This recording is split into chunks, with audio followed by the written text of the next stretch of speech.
pilihan tersulit yang pernah kamu hadapi dan alami? Pilihan tersulit, pilihan tersulit. Oh, di saat aku lagi transfer 14, 15, 16 tahun itu aku sempet ada hiatus social media karena plus aku mau perubahan image juga.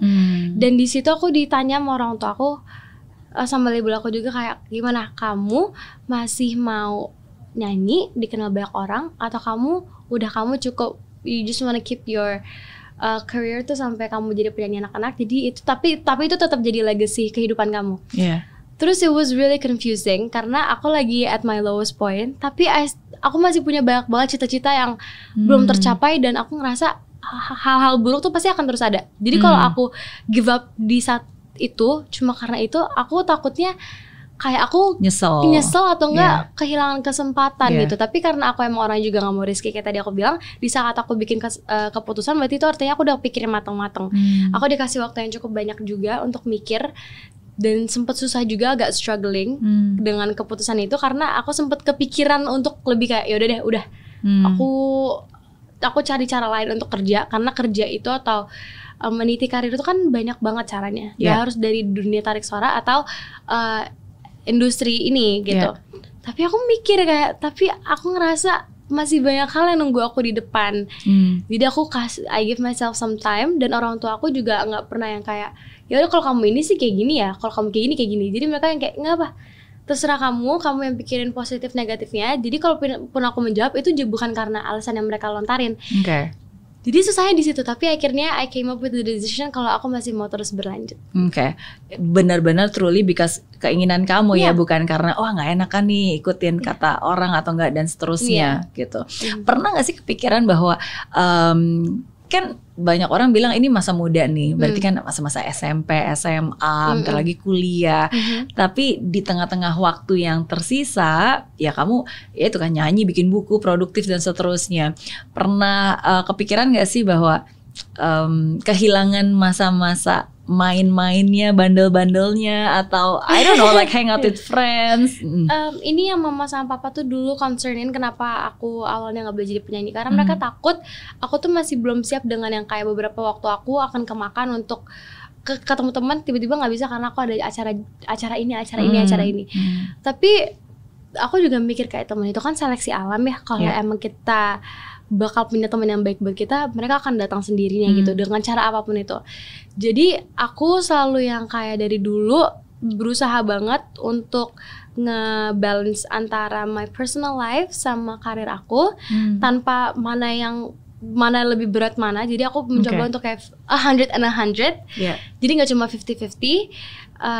Terus aku sekarang ini as I grew up, setelah masa-masa sulit aku kan dulu bener-bener yang kayak aku mikir kayak aku harus baik banget biar orang tuh semua sama aku.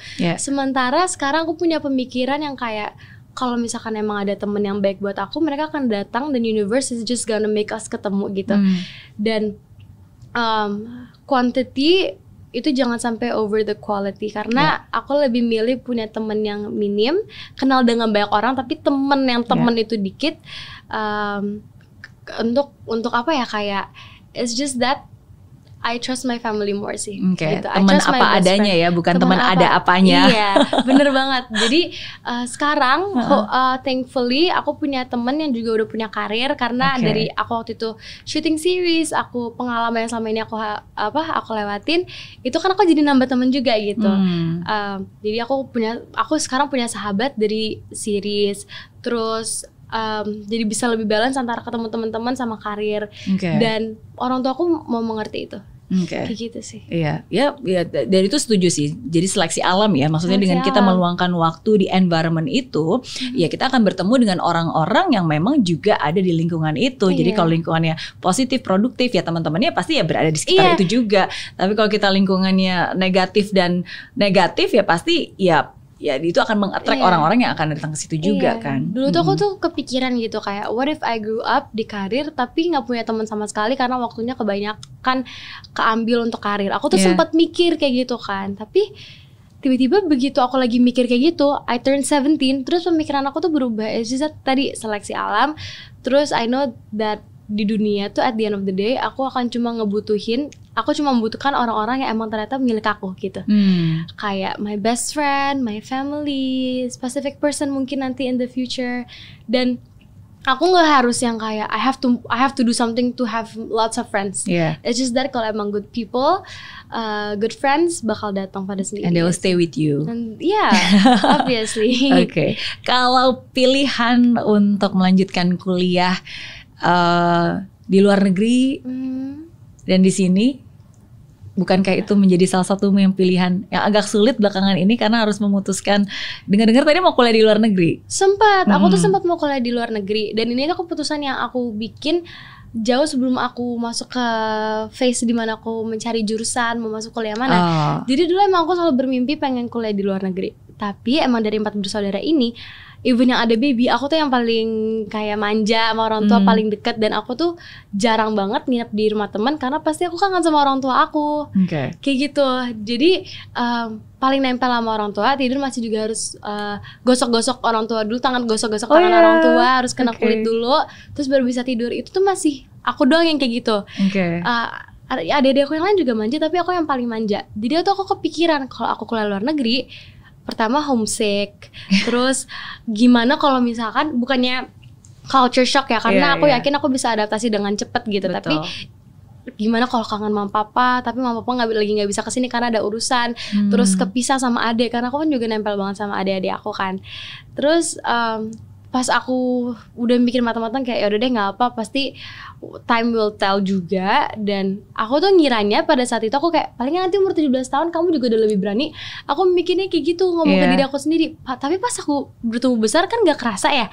Tapi kok masih sama-sama aja, kalau ke orang tua tuh masih kayak ya udah gitu aja. Terus akhirnya I came up with the decision. Akhirnya juga tiba-tiba ada adik lagi. Terus sementara adik aku yang cowok sama adik aku yang cewek mau kuliah di luar negeri, dan aku anak pertama. Jadi aku mikir ya udah deh, pertama karena takut homesick, mama papa juga bolehin aku kuliah di luar negeri, tapi mereka lebih nyaman kalau aku di sini karena kan mungkin anak pertama ya. Terus aku mau jagain adik aku juga, jadi biar yang dua aja kuliah ke luar negeri. Tapi nanti S2 sih katanya boleh di luar negeri. Oke. So nice of you. Thank you. Tapi udah tau mau ambil jurusan apa?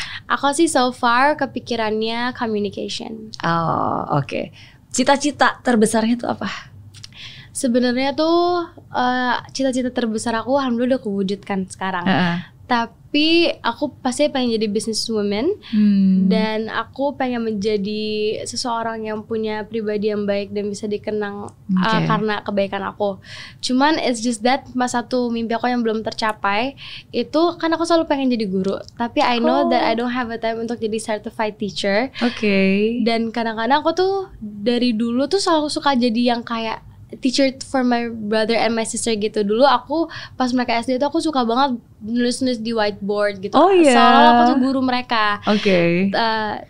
Dan I always love kids. Aku senang banget ngajarin sesuatu ke anak-anak. Justru bukan yang kayak seumuran aku. Jadi mending yang kayak susah diatur biar anak-anak gitu sekalian. Dan aku bener-bener pengen belajar untuk adaptasi dengan biar my inner child juga awakes gitu kan.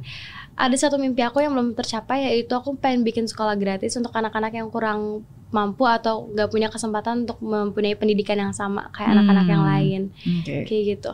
Jadi I hope one day kalau aku udah punya uangnya fully, aku bisa bangun sekolah itu. I'm sure, saya yakin banget karena itu satu hal yang menurut saya itu sangat konsisten ya. Dari tadi awal kamu bilang kamu ingin superpower apa, ingin memiliki suara yang bisa menenangkan, ingin bisa berbagi, ingin bisa mengajar. Jadi dari konsistensi dari apa yang benar-benar menjadi menjadi ya itu keinginan kamu gitu. Ya menggunakan bakat jadi berkat, menggunakan talenta ya jadi sesuatu yang berguna gitu. Amin. Saya doakan. Amin. Pertanyaan terakhir. Kalau gitu berarti aku yang tanya ya? Belum.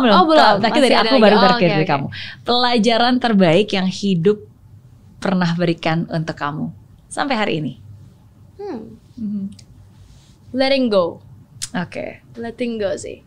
Jadi dari letting go itu aku kira tuh aku tuh nggak pernah pengen ninggalin orang kan, Miss. Jadi aku nggak mau kayak ninggalin orang with lots of burden dan kayak apa yang mereka udah lakuin baik aku terus mau ninggalin mereka gitu aja tiba-tiba atau with a bad way. Jadi kalaupun we have to be separated, aku selalu pengen kita tuh end up-nya good terms gitu.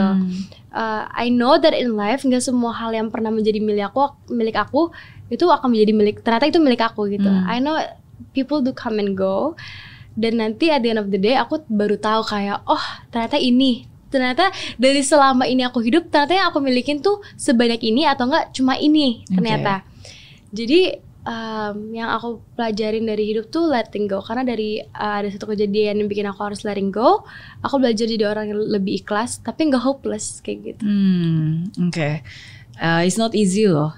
Really? Karena of course, karena ketika kita let go sesuatu yang mungkin sudah sangat dekat, sangat nyaman, atau mungkin sudah sangat baik, ya kan proses untuk bisa let go dan mengikhlaskan itu kan tidak mudah.